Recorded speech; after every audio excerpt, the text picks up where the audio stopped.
به همراه محمد عزیز with my dear colleague Muhammad, Egyptologist guide from Cairo. We are in the Gem Museum, Yes. Grand Egyptian Museum, and for first time برای اولین بار حیرت انگیز توتنخامون رو به شما نشون بدیم. حدوداً 3300 سال پیش به همراه فرعون توتنخامون که در 19 سالگی ناگهانی بر اثر بیماری فوت میکنه، این 7 لایه تابوت و مقبره گونه‌ای که برای او ساخته میشه رو میخوایم به شما نشون بدیم. این لایه ها رو دونه دونه در داخل هم قرار میدن. ببینید باکس هایی که به این صورت، من یه خورده سریعتر عبور میکنم، همه اینها با طلا و نقش های این گونه بسیار ظریف و زیبا توتنخامون رو در جلوی اوسایریس نشون میده بعد از مرگش برای رسیدن به حیات جاودان.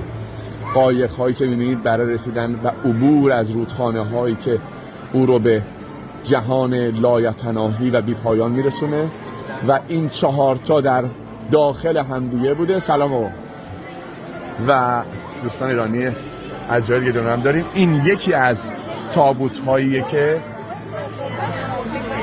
در 3 لایه مومیایی رو در داخل اینا قرار میدن و نگاه کنید چه جزئیاتی، چه آرایشی از امپراتور یا فرعون اون زمان رو شما میبینید.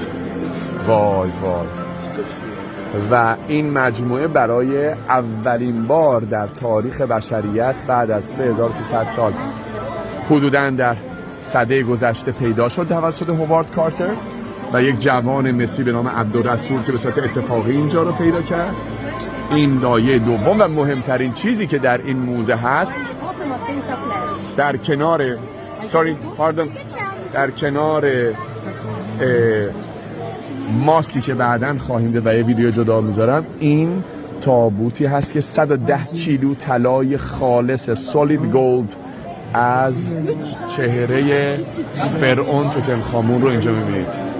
بی‌نظیره، اصلا قابل صحبت نیست و هیچ وقت نمیشد از این مجموعه عکس و فیلم گرفت اگر هم بعضی از اونها رو نشون میدن. 5490 شی با فرعون دفن شده بود و در جلوی چشمان زیبان شما الان بنده دارم برای اولین بار از اینها فیلم میگیرم و هیچ وقت به صورت مستند در نیامده بود.